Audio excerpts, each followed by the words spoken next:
Little Better Show Smithsonian Associate Series. I'm your host, Paul Vogelsang, and this is episode number 202. As part of our Smithsonian Associates Art of Living series, our guest today on the Not Old Better Show is Stephen Engle.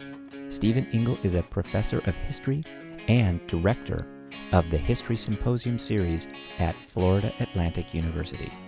Stephen Engle is an expert on the South, the region, the historical tension, the politics, all to help us understand the South's past and present. Flannery O'Connor said the South was plagued by a historical hangover and well-publicized sins. What a brilliant metaphor to describe the region and the historical tension that exists in attempting to understand the idea of the South. And William Faulkner made the observation that for Southerners, the past is not dead, it's not even past. His work, of course, explored the underlying humanity of the South, often buried under discrimination and intolerance. And it reminds us of the old Soviet joke that the future is certain, it's the past that's unpredictable. That, of course, is our guest today, Stephen Engle, who will be at the Smithsonian Associates presenting a full program, The South, Exploring an American Idea, Saturday, April 28th, 2018. Please join me in welcoming to the Not Old Better Show via Skype, Professor Stephen Engle. Stephen Engle, welcome to the show. Thank you very much. Glad to be here. Glad to have you. Certainly glad to be talking about this subject. Tell us a little bit about the subject of your upcoming Smithsonian Associates presentation. Well, we're going to be exploring the American South as an idea, which is really something I've been looking at for a long time. The relationship between people and place and how that creates an identity, a culture out of a region, and a kind of nationalism that morphs itself into a lost cause mentality after the American Civil War, and then into a new era that the South basically endures the modernization and progress of the rest of the nation, sort of the opening up or the Americanization of the South in the post-war era. So in essence, it's going to be, 4 lectures with 4 different themes that really culminate in folks, I hope, coming away with an understanding of the idea of the South and what that means going forward as they, see imagery and everything that sort of is in front of our society today. Maybe it gives them a better understanding or perhaps a more insightful appreciation for what the idea of the South means as they interpret the changing cultural landscape today. I just think this is such a fascinating subject. The South is such an important part of our history. I've read that we may not know where the American South is anymore, but we know we're in it. And so whether it's a region of the United States, the people, the culture, the Civil War, it's certainly an influence on the country. Why is it that we're so fascinated by the South? Well, I think we've always been fascinated with the South, and I think, at least in my generation and in probably the 2 or 3 generations before us, largely because of the American Civil War. And, to win a war is to be free to move on, to be conquered is to live with the consequences forever. So it's kind of an understanding and recognition that, what the South represented in the American Civil War, people remain fascinated by how that ideology moves forward, and yet another ideology that moves forward that sort of makes the South an unflattering period, an unflattering people, and an unflattering culture that tries to create harmony between democracy and slavery, and why that still fascinates people. And I think because, the South, like much of the nation, is still a work in progress. It's constantly changing. But I think there is this unique past for the South that makes it sort of rather attractive for people to, enhance their education of the region or its history, and allows for, I think, teachable moments in much of what we do in American history. So it presents a kind of case study in culture, in politics, in race and region, and how that can serve to educate us today. So it's still a fascinating region that continues to define us, as most of the culture outside of the South does as well. But the unique thing about the South is it has a fascinating past that we can use as teachable case studies for students to give them some appreciation about where we've been and where we would like to go, and where what their place is in shaping the future. You mentioned just a moment ago that the South is both a place and an idea. So in that kind of keeping with that thought, that context, why did the South begin, and what have the effects been on this country as we learn about its history, as we learn about the South's cultural identity? Yeah, the great question. Scholars still debate when the idea of the South began, but we've sort of located it in the early 19th century when slavery began to flourish, plantation life began to dwarf all other life financially, economically in the South in terms of shaping, the politics of the region and the racial codes. And yet we see this evolve in a free and democratic society, that this form of human bondage grows deeper into the sort of cultural DNA of people who don't own slaves, have nothing to do with it. And they see this as the sort of social order of the day that sort of transforms and defines their place in the Southern economy and in the social sphere. We know that the South becomes more of an identity the closer we get to the American Civil War, and the closer we get to the politics of expansion, the politics of slavery's role in that expansion, and how the Republican Party is born, out of this free soil ideology that, the real transformation in the economy and the marketplace is for Americans to begin to embrace the modern way of wage earning, industrializing, mechanizing. And that begins to erode the sort of agrarian ideals that have been rooted in much of the culture of the South. So there's this sort of outside threat that there's a new political party that is going to somehow undermine these agrarian ways if it gets in power. And so the South then becomes more crystallized in an idea as not just a region, but an idea that can transcend the sort of regional identities that dot the landscape. And so by the time you get to the American Civil War, what you have is, certainly not all Southerners think alike, but at least you have a sense that there is a movement to secede from the United States, create an independent nation, live the way they want to live. And for them, the tragedy is that they do secede, and that Southern nationalism and Confederate nationalism don't seem to be the same things. And by the end of the war, they find themselves as conquered, and therefore there is an identity in being conquered that that is associated with what they once stood for.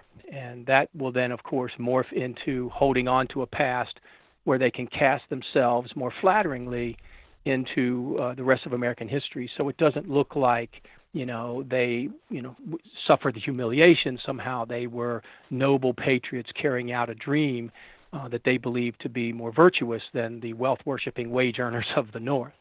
So I think it's central to the sort of politics of the mid-19th century that we get this identification with the South as an idea. And then as we move through Reconstruction, we see that that identification reasserts itself in a sort of a racial hierarchy, and that while slavery is removed, a color line is put in place that really hardens the views that help to provide a recognition that what the Confederates fought for in the American Civil War was not in vain, that there was some nobility in fighting for a cause they actually believed in, but in defeat, they have to find a way to form a victory. And they do that in some ways in the Lost Cause, in the memorialization of the war, and in establishing a sort of a cultural connection to the past. They sort of fear moving forward and embracing the changes that the rest of the world or the rest of the society in the North is beginning to embrace. And they see themselves looking backwards, while sort of like walking backwards, looking into a past that they can hold on to, that doesn't erase everything they once stood for. So it's in that period that I think we really find the roots of an idea for what it means to be, the South. Fascinating. Again, we are with Stephen Engle. Stephen Engle is a professor of history and director of the History Symposium series at Florida Atlantic University. Stephen Engle will be at the Smithsonian Associates program presenting the South, Exploring an American Idea. It's an all-day program, Saturday, April 28th. We're so grateful for your being here, Stephen Engle. I just have a couple more questions because I know we know you're very busy. So let's talk a little bit about the history of the South as this. We all know it to have been a major rural, agricultural, and plantation culture with its very own political identity. But today, as you refer to, the South is much more diversified, much more urban, much more industrial. What should we understand about the tradition of the South in order to understand the new South and this Americanization that you refer to of Dixie today? Yeah, another great question, Paul. It's something that I think is not unique to Americans. I don't think, my sense is that, Southern Americans are not any more unique than New Englanders or, Pacific Coast Americans. I think they just have established their heart and soul in the fabric of American society and democracy at different points in which the evolution of the democratic process was changing. And I think for many Southerners, they find themselves with a long history of having been on the wrong side or the outside of victory, or the wrong side of the moralist attempts to create equality. And interestingly, I think what what the Civil War did for the North, and I think accelerating reform movements and modernizing the economy and beginning the incorporations of America, I think in the same way World War II, to some degree World War I, but more so World War II does for the American South. It opens it up for investment, for opportunity. People begin to see the landscape as something more desirable, less distinctive perhaps, but more desirable.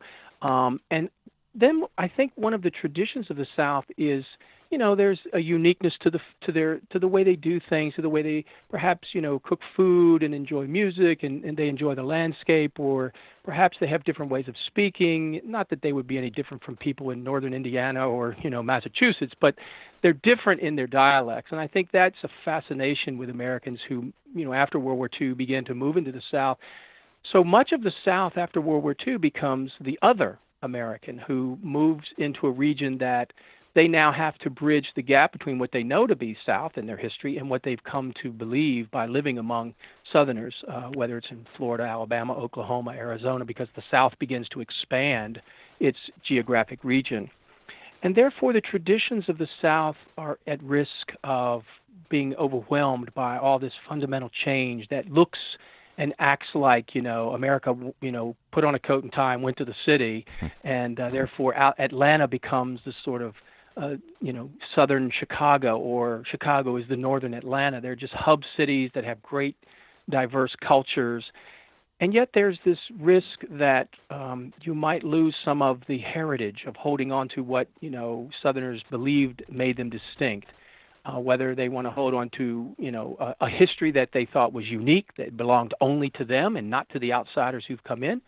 I think that presents a fascinating tradition for Southerners, that there's this sense of, we can embrace the future to some degree, but we don't want to forget where where our roots are, because those roots make us rather distinct, and people write about us. In fact, I don't know of an American history course in all of academia across the U.S. that's focused on the American North. But I know across American campuses there are thousands of courses on the American South, the American West. So, I think Southerners take pride in a uniqueness that makes them worthy of study, whether it's an unflattering, humiliated, portrait, or one that they feel is wrongly asserted by teachers, scholars, and writers. But I think there's this continued wanting to hold on to something they believe is uniquely, and I believe also regionally rooted in the distinctive regions of, the place they call the South. And so even as the South becomes more urbane, more diverse, more urban, And the history is changing. I mean, because people are, beginning, the history will always change. The landscape beneath our feet is going to always change because people are finding new things to research and write about. So I think the South wants to make sure that there's a portion of their history that, goes along with the narrative of, America is a work in progress. There was this period that was fairly conflicted. Here was the Southern role in it. And we just wanted to make sure that goes along, whether people take a positive view or negative view of it, that there was a unique past for many of those people living in the South. And of course, I could be making the same case for people who went to war for the Union, that was the same unique experience for them. So, I just think there's always this quest to understand. So much still is in debate in the tensions between, are there still remnants of the Old South? Of course, there are always remnants of the Old South, not because people are holding on to it, but because there just are.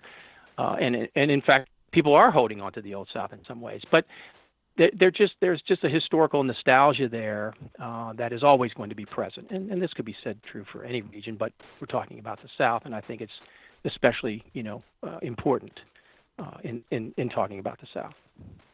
Stephen Engle, my final question for you. In my research of you and your work, I read about your work examining the American Civil War and the Reconstruction era.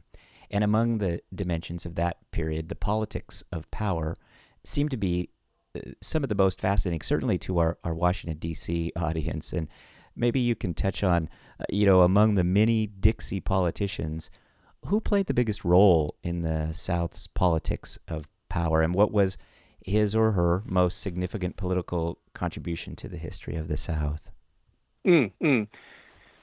Well, there's so many, but let me sort of conceptualize for the audience a way of thinking about two bookends, people who may not have been as important in their day as the legacy they left behind. For example, I would use one person whose legacy sort of characterized for generations what the South as an idea was.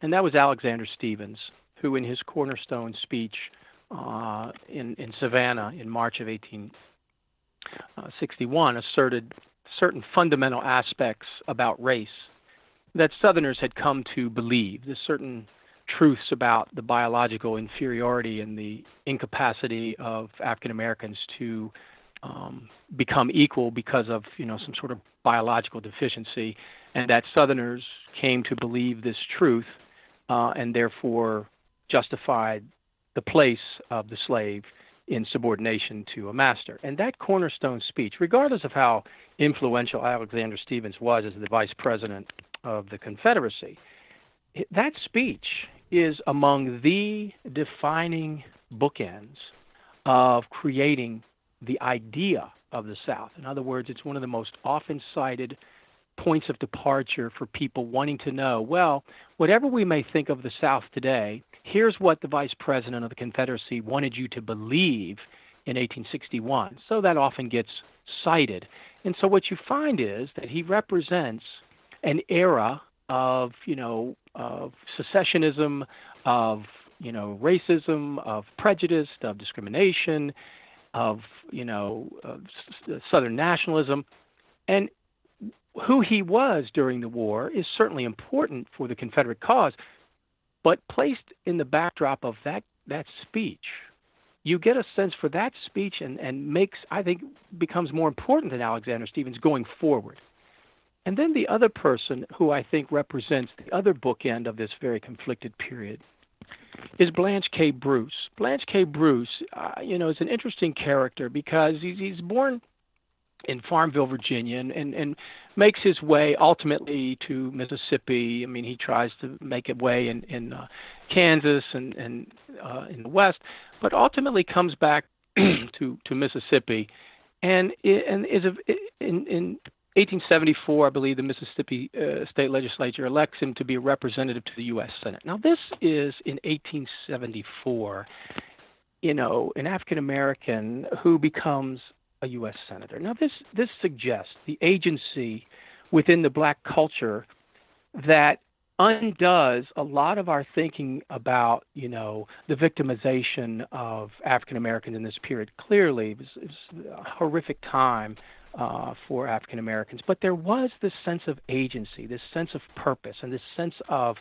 ownership of advancing the cause. And Blanche K. Bruce, in the same way that Alexander Stephens wants you to believe something about what the Confederacy stood for, Blanche K. Bruce is the example, I think, of the opposite end of that cornerstone speech, and that he, lived and breathed the life of ultimately a freedman of color who rose to the ranks of the U.S. Senate, thereby undermining what, the basis for Alexander Stephens' speech was. And so I think those two taken together, not simply the personalities, but what they represented, are bookends of a very conflicted era that moved very quickly. I think people forget that in the history of the world, what happens in the United States in 1860 and 61 and in the aftermath during Reconstruction is just